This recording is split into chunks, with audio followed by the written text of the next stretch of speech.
Okay, so itinerary-wise, we're going to start off doing some basic stuff around salary benchmarking, and then we're going to look at advert copy, production, screening and shortlisting, stuff around assessments, and then even like analysing interview transcripts. So sort of trying to keep it in a chronological format.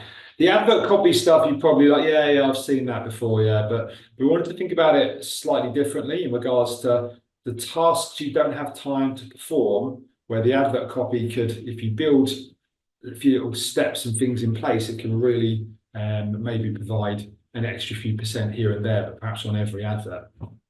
So we'll get to that. But yes, salary benchmarking. Let's just bring across my friend ChatGPT now here. I'll have a new one and we'll just have a look at ChatGPT. I'm going to bring it to view just a second. So I suppose I should give a summary that I'm on a paid version of ChatGPT, but largely speaking, nothing I'm doing here is, really going to be paid for, using the paid for one. I've got 4.40 there, that's the news model, but I think 3.5, I mean, I could go with 3.5 now. That's available to everyone, even on the free edition. So, do you know what? If we could keep this live, if people can give me a vacancy they want me to do a quick salary benchmark for, that might be interesting. So I'll give people a chance to do that. But our agency team, so we've got a small agency team of about 9 consultants, they use this all the time just to do their own sense check. And they know their markets quite well. So they know what the market's paying, from a live example. And they can, they're reporting back to us that, ChatGPT is pretty good. So I get that some organizations will have to still pay for, a more robust, I'm assuming like if you work in, I don't know, if you work at Tesco or something, you want to make sure your retail managers are paid at the right levels, then, you probably, so many of them, you probably engage a big salary research organization. But for many people, yeah, Maria, that's great. Account manager, let me know what sort of industry. So for many organizations, like these everyday organizations, you just want a quick answer. Now, we're trying to build some more specific data into the ATS, and I'll talk to you about that another day because it's something we're quite excited about. So you can get slightly more refined answers coming through for your sector. But even now, ChatGPT, I think is pretty good. So we'll have a look at it and see. So we've got a few examples. So I'm just going to say, we'll just start off basics. And Maria said account manager, and then we'll try music production. And Maria, you just got to let me know whether this is in the realm, in that sort of good area. I think Jessica's also said business development. I think sometimes with sales roles, there's potential for confusion because what's the basic and what's the OTE and things like that, or bonus. But let's go with this anyway and see. So I'm just going to say, need a salary suggestion for the right salary for a account manager role. I can't quite put it. Okay, we'll leave it as that. Any typos I'm going to ignore because it'll work it out anyway. Okay, it's given us sort of general benchmarks, so quite range here, junior, senior, medium. I'm going to say sort of mid-level. I'll say based in, as you get into it, you can give it more information. I don't know where you're based, Maria. I'm based in Manchester, working in music/entertainment. Oh, London. Okay, we'll change that. Good. Okay. Working in London. And I'm going to broaden out for music production because I'll leave music production. Let's see what happens. We'll get very specific with it. And you can let me know whether this is music production, and also give me suggested OTE sort of or bonus to go along with. Okay, let's see what it throws out now. So it's saying 35 to 50, and it's then talking about OTEs can be 10 to 30% on top of the basic. So you get an idea. So, and it's even then got into benefits and perks a little bit as well. So yeah, you get an idea for this. So I can't show you loads and loads and loads and loads of examples. I'll show one more because Jessica asked. So I'm going to say, again, I can just build a new search. That's probably the best way of doing it because there's some salary details above. I'll just create a new search. So Jessica, I don't know where your role is based, but Jessica's looking for need salary details for BDM. Let's see if it knows what BDM is in the FMCG sector. And you suggest basic and OTE. No, I didn't tell it was the UK, look, and of course it's got very crazy. So I'm going to say role is based in, not to be too London orientated, I'm going to say role is based in Glasgow. Okay, let's see what pops up now. Get rid of those silly American salaries. So yeah, you can sort of get, there's the basic, there's the OTE, and it's giving you some other considerations as well. So it is quite, I mean, you have to use this on your own suggestions. You can, there's obviously other websites. I'll just show you one other. Adzuna does salary information. Here we go, job salaries. So they've got, now what they're working from, so I can just throw in something here like, let's say account manager. It's in London. What they're working from is the advertised salaries, which, you know, could be more or could be slightly less because, you know, they don't know the actual contract value, what people get paid for. I think a lot of the data in the industry, a lot of the data probably that ChatGPT is using is probably advertised salaries as well. But yeah, it's come out here, average salary, and you can sort of see more stats around that.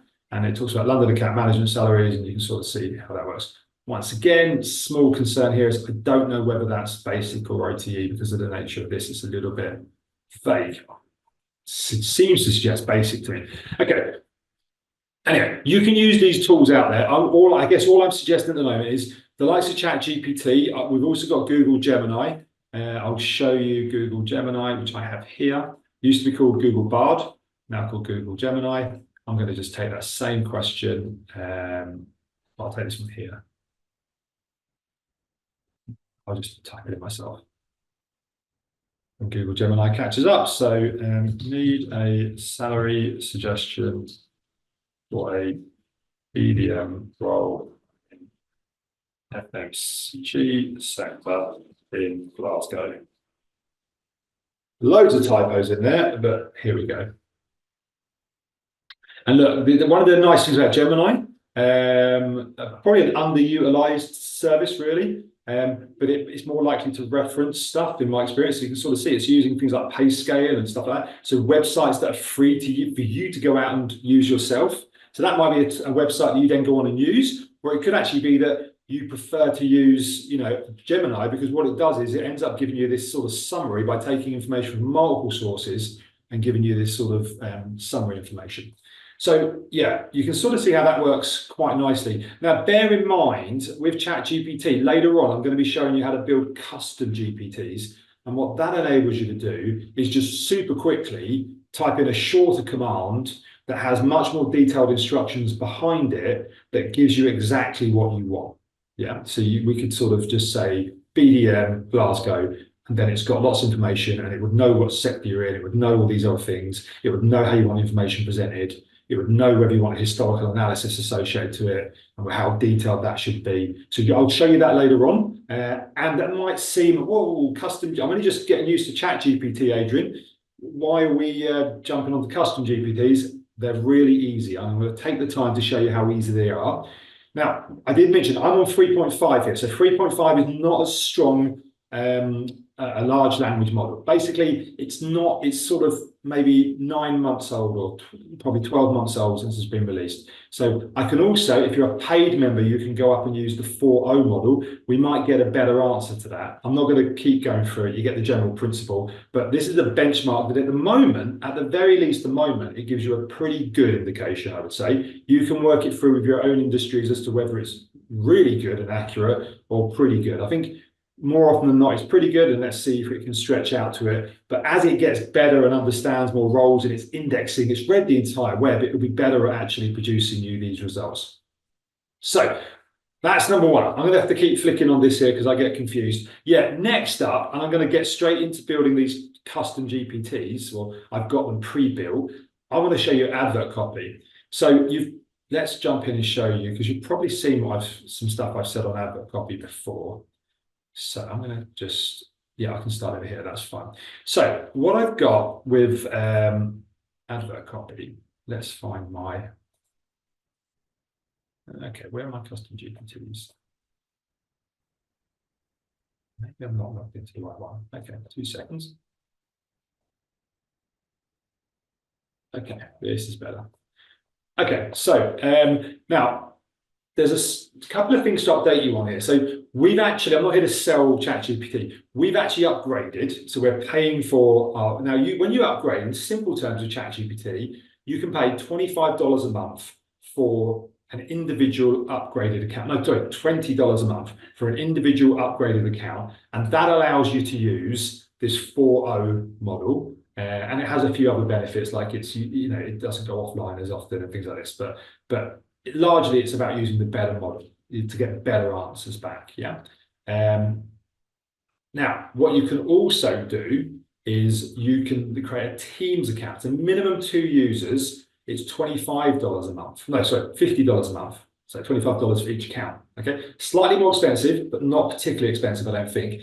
Now, what happens with the Teams account is when you build a custom GPT, you're able to put it within your Teams workspace. So your users can actually then utilize it. And that'll make more sense. So if you build a specific thing that does a very specific task for your organization, like I'm going to show you now, all of your staff can use it. Now, you can still build a custom GPT, but you have to make it available to the web if you want all your staff to use it, which might not be a problem if there's no particularly precious information behind it. So this is ad copy via hireful. So if any of you have been on any of my webinars in the past around advert copy, you know, we have a methodology here, what we believe is good practice for advert copy. It'll differ from organization to organization, which is a great example of why everyone's custom GPT would be very different here. Yeah. So if I go into it, in order to set these up, you just go explore GPT. By the way, I'll just show you the basics of how to do this. Explore GPT and you just go create. And then all you do is fill in this information. Okay. Like you can put a nice logo on it. I've already done that. Okay. I just want to show you how easy that was. So here's internal ad copy. I can go into the settings of it to edit it and you'll see what I filled in. So I put a logo on there. I've given it a name and you see that name comes across here. I've given it a description, which obviously comes across here. And then I've got my instructions. Let me just expand these instructions. So these instructions, if you've been on my other webinars around ChatGPT, are just the set instructions of what we believe is good copy for adverts. Like do not use overly long sentences, use short paragraphs, use bullet points where relevant, etc., etc. Use UK English, not US English. Okay, so we've built all that, which is our standard sort of piece around how hireful generates advert copy. And then what we've also said is, if we use the phrase Department Madrid, then provide this as the explanation of who hireful are. This is, you know, how we describe ourselves when we're advertising for our Madrid office. If we're running a role in the product department, then we want to talk about, you know, who hireful is, but then specifically talk about our product. So it's just a different intro for each organization. So you can see really quickly, if I can remember how to do this, just read the instructions.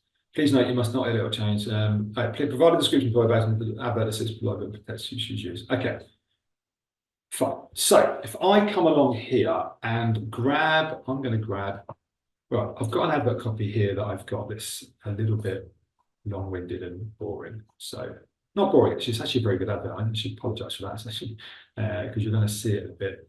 Yeah, I did save it. I know I saved it. Because the good example of this, it's actually a very good advert, and I really have to say that. But the good example of where this works well, our advert copy process, is where there's a long advert. This is quite a long advert. It's got loads of great information in it, but it is probably, in my view, a little bit too long for if you're going to post on the job board. So I can say, hi, here is our advert for our Madrid office. Please update. I paste that in, and what it will do. Sorry, let me just hit update on there. Sorry, I should go to it live. I've done it slightly wrong. Let's go view GPT. So I want to get into the full screen. I've done that wrong. Okay. So hopefully I'm not confusing you all. So I was still in the edit mode. Now I'm in the sort of user mode. I'm going to do it again. Now you'll see better in the full screen. I can even touch over here and get rid of that sidebar, make it nice and big. So hi, here is our job advert for our Madrid office.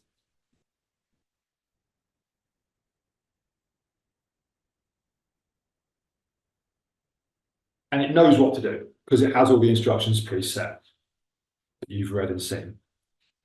And it's described about the team in Madrid and stuff like that. So she used the Madrid intro, and then it's used the standard stuff that you would have seen before if you've been on any of our webinars around advert copy, explaining how we like advert copy to be. It's doing it in the style that we like. Okay. Now there's a lot of information on this advert. It says had to work really hard to sort of break it down into some, work out what's in and what's not.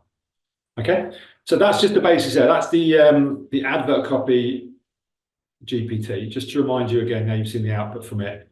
It's just about building your instructions. There is nothing more to it than that. So it is quite simple. You can, I'll touch on these options. You can set a conversation starter like hi or hola just to start the conversation with the user. That can be quite good if your users are not particularly familiar with ChatGPT and things like this, and you want to just ask them a question to start off with, whereas you could say, for example, these conversation starters could be click to say which department it's in, and they'd just click and say Madrid, and that would start, oh, the role's in Madrid, great, have you got the person spec? And then so it sort of walks them through more of a step-by-step, rather than you see, I've built this, I know how to sort of run it.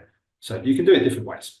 One of the other nice things as well, I can't recall whether I think this is included on the free version, but you might have to check that. But they've got this knowledge piece, okay? So what knowledge allows you to do is build your data set. So what you could do is you could take 10, 15 previous job adverts from your business, upload them into here, and it would use that also as part of its thinking when it comes to create an advert. You're saying, please use the files I've added into the knowledge area as good examples of what we like our adverts to be written by. Okay, and it would use them as well. In fact, you could probably just do it with that without any instructions, but maybe I'll bring the instructions through as well, just to be clear, but it's your choice. Let me know if you've got any questions around this, guys. Hopefully I'm making sense. What I wanted to touch on, I wanted to say the basics. I wanted to now go, one of the things we realized, and one of the things we're building into our ATS, because what happens with our ATS, customer puts on a job advert, and they can, obviously like most ATSs, they can publish it out to Indeed, Read, their career site, their internal career site, all of these places. Yeah. So one of the things we sort of recognize is it is a marginal gains area, but when you're posting, lots and lots of roles and to different job boards, marginal gains add up if they compound across the year. So one of the things we recognized, if I show you over here, is obviously we know the job boards work differently in regards to what they consider really good optimization. And I don't spend too long talking about optimizing your adverts so they get to the top of the list because, the site can't be written. No, that's because I've got a typo in there. That's fine. I'll just clear that up before read.co.uk is offline for a second, but it's not. Just to explain, the optimization thing is not something we obsess about. This isn't working, is it? Let me just copy this link and try it a bit better. Copy link. And try again. There we go. That's better. So quite often we don't obsess about it. This is a good reason why. A lot of candidates are looking for a specific job like PHP developer, which is the programming language, in Milton Keynes. Okay. So, there's only 14 other adverts. And if actually we scroll through those adverts, you'll see the bottom half of them, they're not even PHP web developer roles in some cases. They're different types of things. That's a support role, for example. So, the actual roles are definitely PHP web developers. There's only like a few here. There's like a few. The typical example of how, and we're going to get a bit more detailed into this, a bit more refreshed when we come to rolling this out. I just want to give you the principle to it. The typical example for Read, what we know, if we talk to our account manager, is for things like the job title, they like it to be clean, as in like as much as possible, a clean match for the phrase. And we know the typical phrase that will go in here from a candidate will be PHP developer or PHP web developer.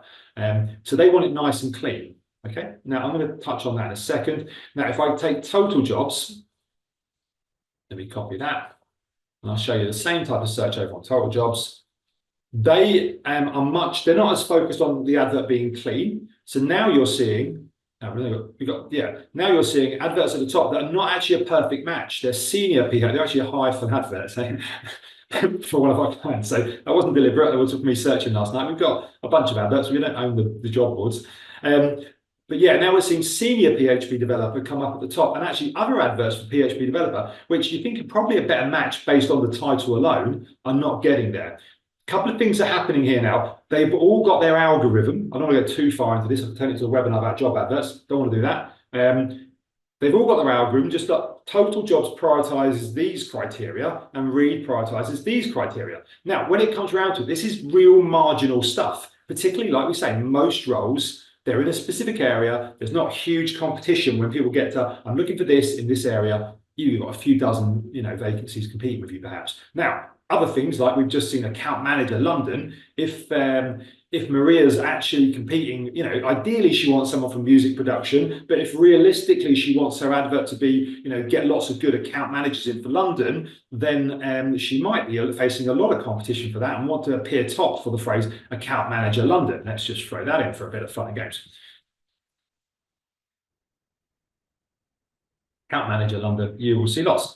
So there's times where you're going to be really up against it and the optimization is really key, and other times where it's not so key. But what we're saying, 543, what we're saying is now, when you put your advert copy in to the ATS, in the nearish future, I suppose the second half of the, well, we're in the second half of the year almost now. So let's say toward the end of the summer, we should have it in where if you've ticked to let us tweak it for optimization, we'll send a slightly better optimized version to Reed, a slightly better optimized version to Total Jobs and Indeed and all these places. And I'll give you an example that's probably less about optimization. You might want to say, a lot of the time our advert copy for job boards is quite short because there's so much competition. And candidates haven't, if I click on this one here, I don't know much about Omnicom perhaps as a job seeker. So I'm looking and scrolling through and I want to just see something that grabs my attention and go. Now, if I'm on their website, I'm probably more qualified as a candidate. I'm more willing to read and more willing to get into the detail. So the advert you send to the job board is probably shorter than the advert you send to your careers site. Yeah. And also you might send a slightly different style of advert to your internal website, your intranet for internal applicants. All of that can be managed. Let me just show you. I've built a little custom GPT. Let me just bring out some more custom GPTs. Remind myself, which one is it? I think it might be this one. Or maybe I'm wrong. No, it isn't. I put them here. Right, we've got add copy. Internal, let me just try add copy. Oh, I'm sure I built this last night. I don't know where maybe I didn't save it. That's annoying. Before I save this. Okay, maybe I didn't save it. Anyway, I've given you the principle, so I'm going to apologize for that. Let me just check it isn't over here. I'm sort of just checking what's going on over here. 2 seconds, guys. No, I don't think I saved it, which is really annoying.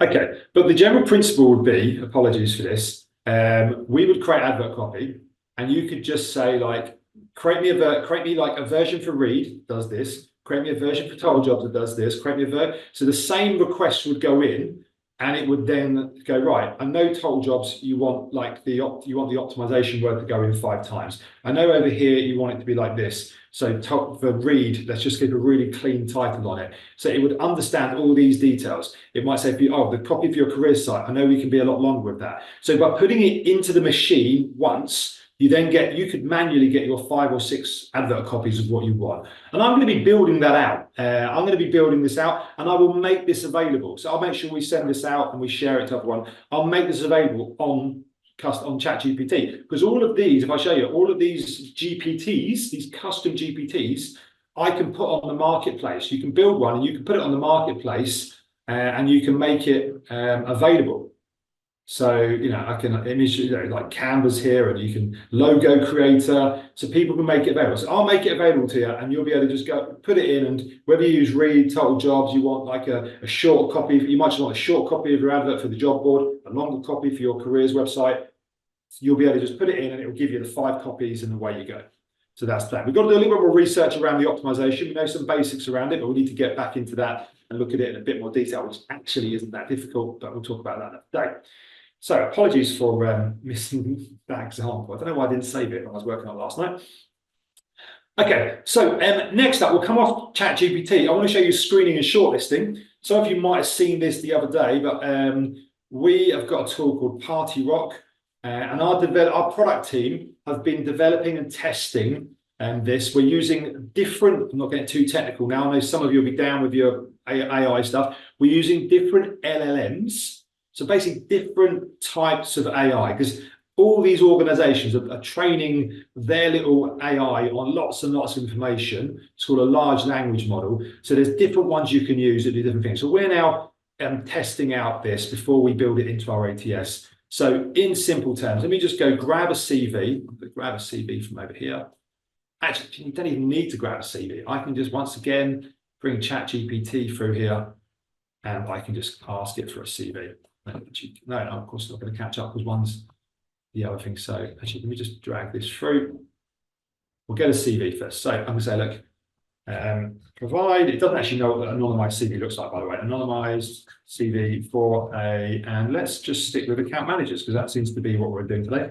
Account manager for a production, music production company. Music company, fine, that'll do.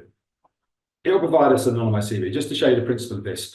So I told you it doesn't understand anonymized. It is anonymized, it's John Doe, but you know, it's not quite anonymized. So we're going to grab this when it finishes. Obviously, it's American. Its default is American, which is fine. I could have told it the UK, but that doesn't matter for the purposes of what we're going to show you. I just want to put this in, and then I'm going to show you how AI can understand what is, whether the person meets the criteria or not. And then this is what's going to get built into I'd say every single ATS, and I'd say almost every ATS will have this in the next 12 months, I think, because it will just become one of those things that everyone expects. Yeah, you might all use it differently. Drag and drop file here. Now I need to create the file. Apologies. Let me just quickly open up Word and just drop this in and save it. Blank dot. Yeah. Okay. Boom. Right.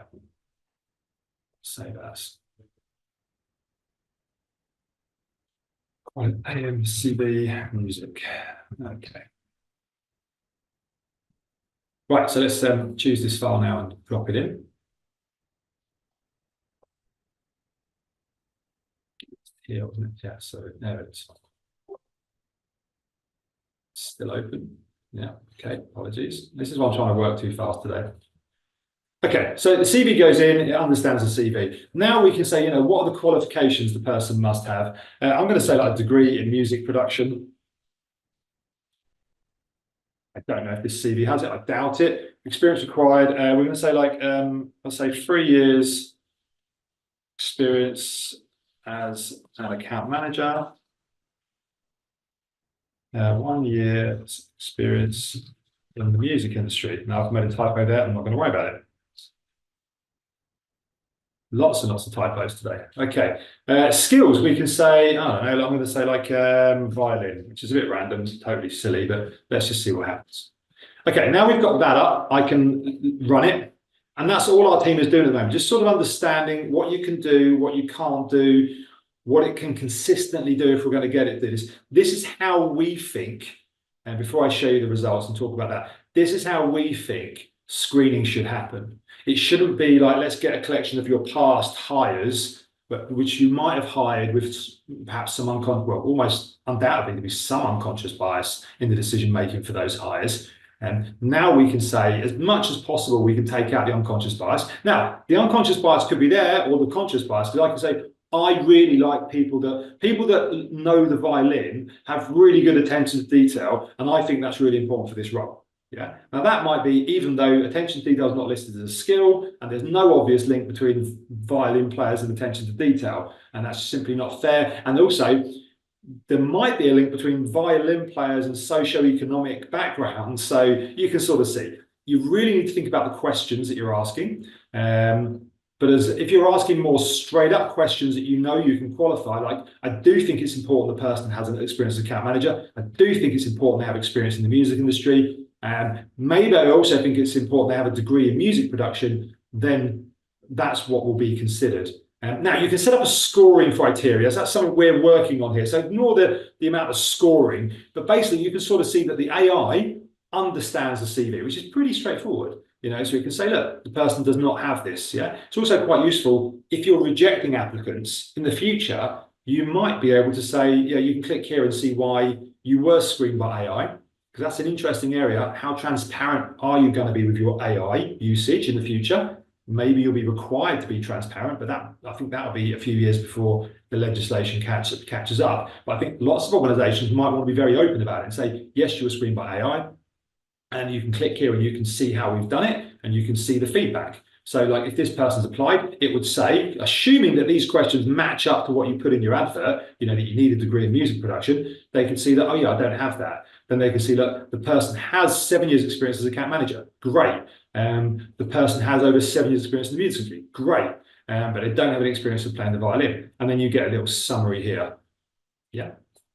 Now that summary, look how, I'm not saying it's incredibly precise, but it's not got distracted by anything else. Yeah, it's not saying, oh, they have worked in the music industry, but also they've worked in the sports industry. It's not made any leap to sort of say that anything that's it's no correlation or something else that's not relevant. It literally just focuses on the task at hand that you give it. It doesn't get tired. It does this same job the same way every single time. Unlike us as humans, we get tired after you've seen 50 CVs. You're like, oh, you end up comparing the last candidate to the 4 you've shortlisted, thinking, rather than just comparing them against the actual criteria.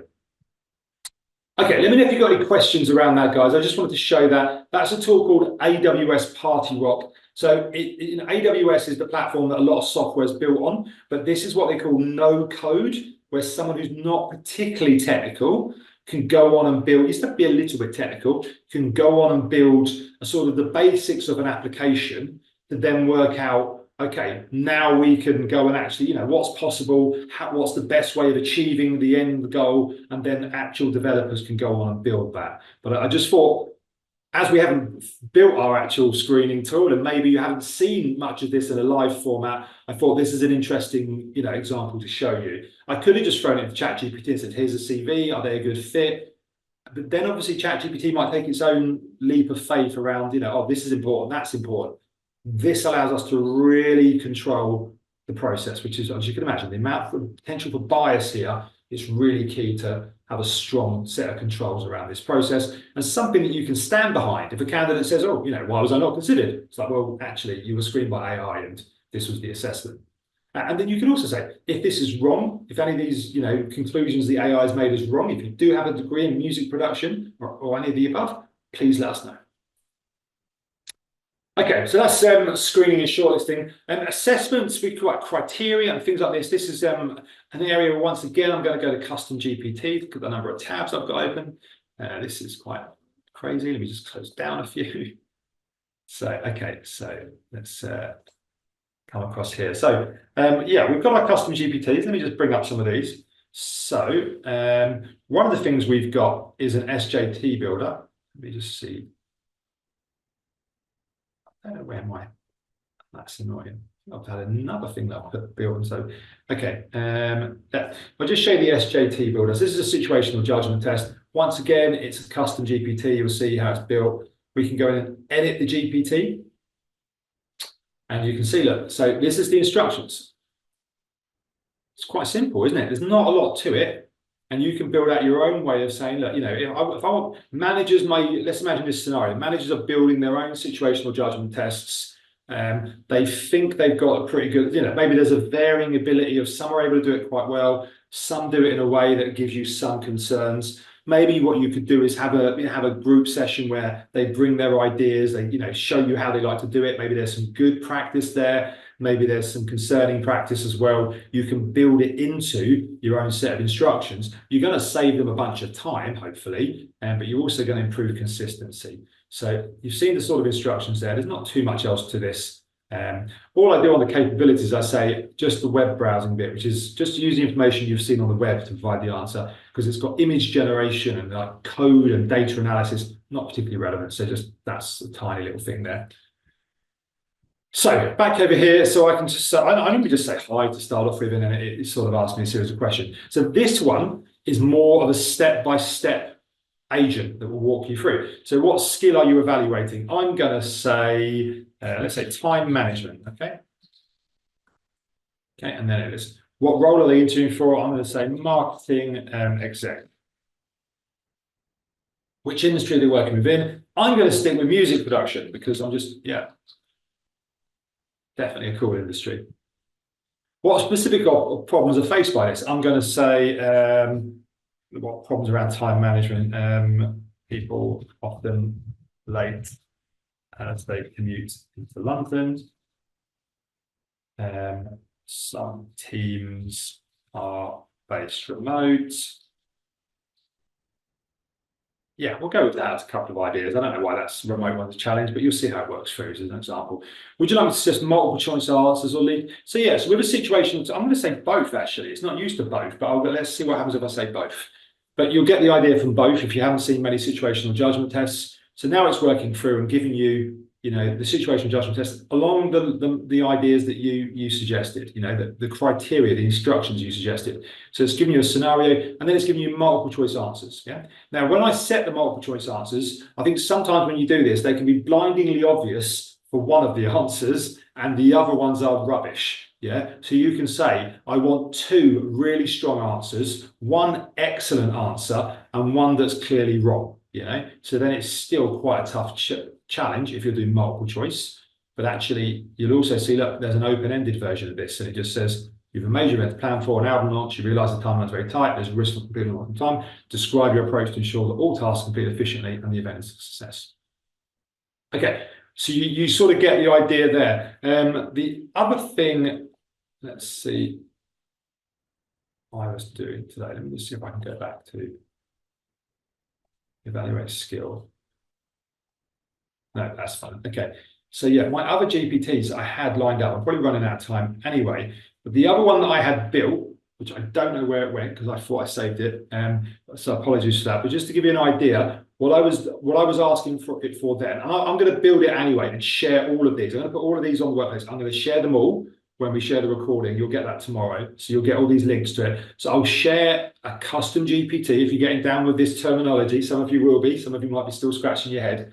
I'll share a custom GPT. And what it will allow you to do is it will walk you through the process of deciding the scoring criteria for a vacancy. So imagine you've got a vacancy, someone's coming to interview, or maybe you're screening a CV. Let's go with interview. And it will say, right, so what's the role? Do you know what, and it will suggest, maybe the skills for that role if you don't know them already. That might be relevant. And you might go, yeah, I think team leadership is a key skill. I think attention to detail is a key skill. And then it will provide you a description of, what attention to detail looks like when what you're likely to hear for someone for answering a good question around attention to detail. It will provide you a sort of good answer and a bad answer and suggest the actual questions you could ask. So it provides you that full sort of content pack.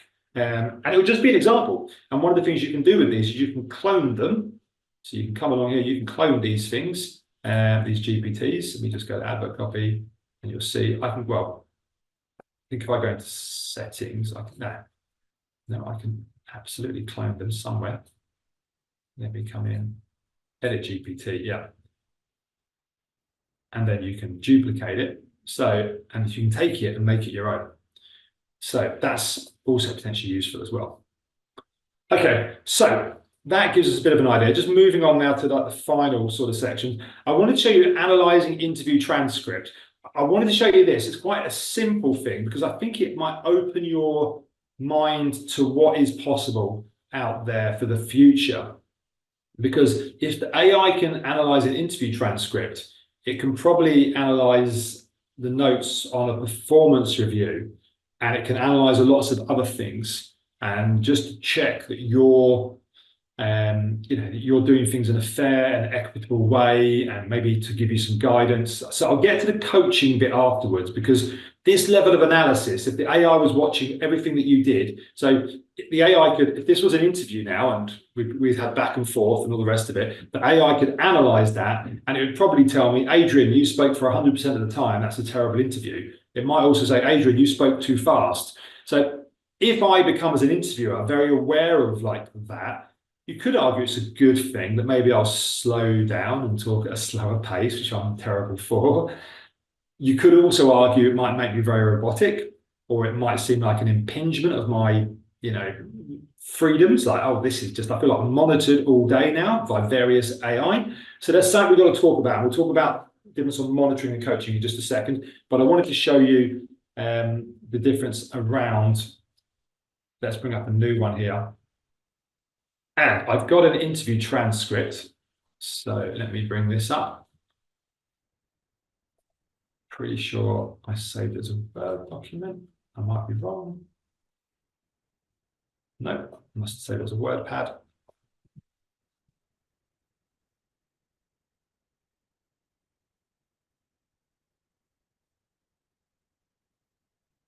Or did I? Hold on a second. Let me just remind myself. I think I might just start ChatGPT. Let me just see. Yeah, here it is. Sorry. So this is something I worked on earlier. So here's our interview transcript. Okay. So I actually told ChatGPT that produce me an example job interview transcript for 12 questions, nice and detailed. Pretend the person works at IBM and they're interviewing for a HR manager vacancy.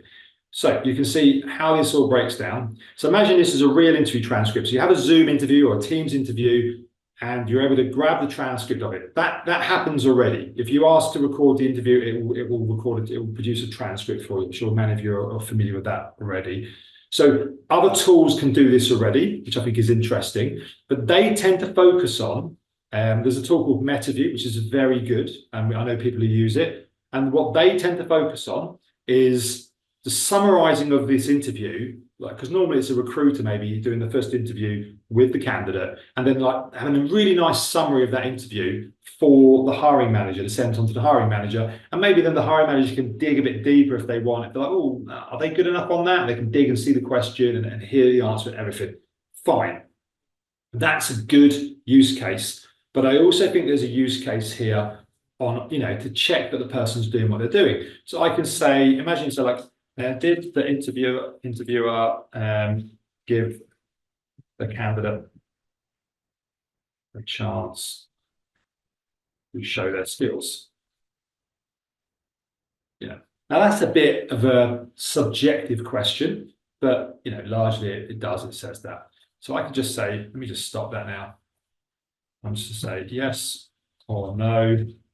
Did the interviewer explain the background of IBM? What did they just assume? We're IBM. Everyone knows who IBM are. Okay. And so what did they say? Okay, so fairly standard stuff. It knows that. Did they talk about IBM's perspective on diversity and inclusion? Now, maybe a subject that some managers either don't fully buy into, perhaps, or feel a bit awkward, depending on maybe the ethnicity of the candidate or things like that. They might think, oh, it's a 60-year-old white male. I don't want to go too much into diversity and inclusion because maybe they're not as into that subject as a young, person from a different ethnic background would be. Huge bias there, obviously. You should just be delivering the same interview with the same explanation every time. But, let's see, did they talk about it? Yes, they did talk about it. And they show you what they talked about. Great. Did they provide a final consideration? Did they, let me just explain this better. Did they explain to the candidate what happens next at the end of the interview?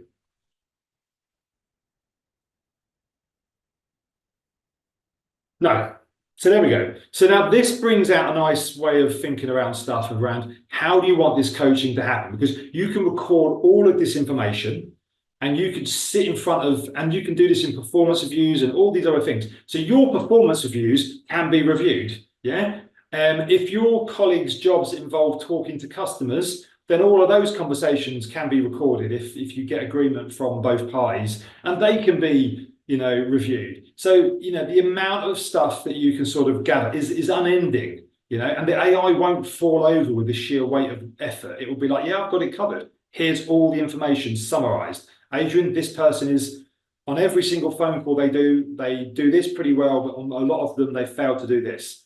And that could be really useful for a business. But as we've discussed, it can be really, overwhelming and, very, very tough for a person to feel like they're constantly monitored. Now, you could argue people in call centers, they have, supervisors listening to several calls anyway. So maybe in some environments, they're used to this already. So how AI will land in this area, nobody truly knows, but it might be the case. The way I'm sort of suggesting to a lot of people is, at least to start off with, if you're gathering this information, you deal with it at a group level to say, okay, we've got the information now.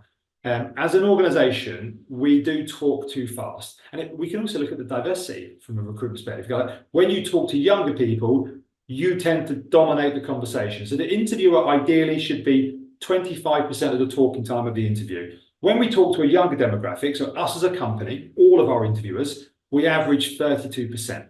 When we talk to someone from an older generation, guess what? We're back at 25. So, you can get data statistically without pointing the finger at individuals and start to sort of coach them and explain this thing. So that's sort of how we see it. The other way that I see it happening is maybe on a one-to-one basis. So no one gets involved. And it's literally the AI will email me at the end of the month and say, Adrian, you did 16 interviews this month. That's fantastic. That's the most you've ever done. You did these 3 things really well. Just bear in mind, I think on a couple of occasions, you didn't really, finish off the interview in a structured way and let the candidate know what's going to happen next. And maybe hopefully I should take that on as good feedback and I won't feel embarrassed because I know it's just between me and the AI. The last point I'll touch on here, what about if the interviewer asked the candidate about their relationship status? Yeah, they might have just been having a chat and they might have said, oh, I went to an engagement party. They were talking about stuff beforehand. They might have said, you've got a lovely tan. Where did that come from? Once again, I think that'd be a terrible question to mention pre-interview to a candidate. And they might have said, oh, I was in Marbella. I was at a hen party 2 weeks ago. They might say, was it your hen party? Are you getting married? Or all this sort of stuff that you didn't want to go down. So if that's recorded as part of the Zoom interview and you've got that transcript, then some organizations may want to start some sort of red flag system where if conversations go into certain areas, they do get alerts to it, yeah? Whereas otherwise, they're more dealing with statistical stuff.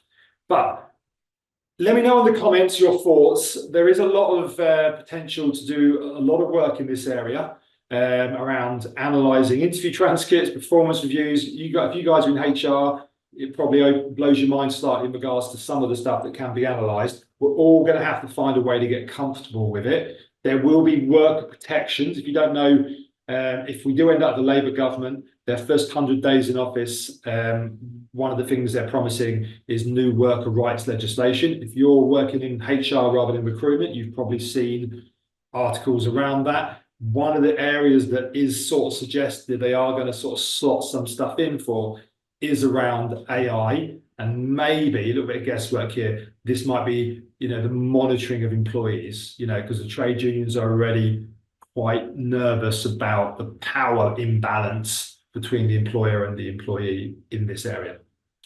Okay, and if you haven't seen it, feel free to message me.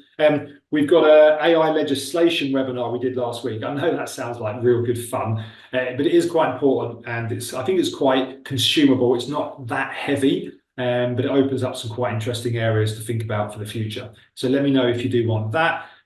You've got my contact details, which are just there. I don't see any other questions coming through, guys. So apologies for my little bit of faffing around where I missed a few things, but I think if I had shown you, we might have run out of time anyway. But I will build out these custom GPTs. I'm going to share them all with you, and you can understand what's possible. You'll see our versions of them. If you're doing it yourself and you need a bit of help, or you want me to just look it over after you've done it, I'm all in for that. Would love to do that. I'm really interested in how people are using AI. So feel free to reach out to us. And if you've got other ideas about how to use AI and anything like that, or any questions, yeah, would love to hear about them. But also, don't forget, I'm going to do a last plug, sub1000.com. You can go onto the community there as well if you haven't joined already, and you can post on there. And you'll not just get, instead of one person's opinion, like my opinion, you'll also get your peers and other people. It's a really friendly, safe environment where people are there to help each other. So I highly recommend it. Okay, that's pretty much us, guys. So thank you for today. And I am going to wish you the best and good luck with your AI. Thanks, then. Bye.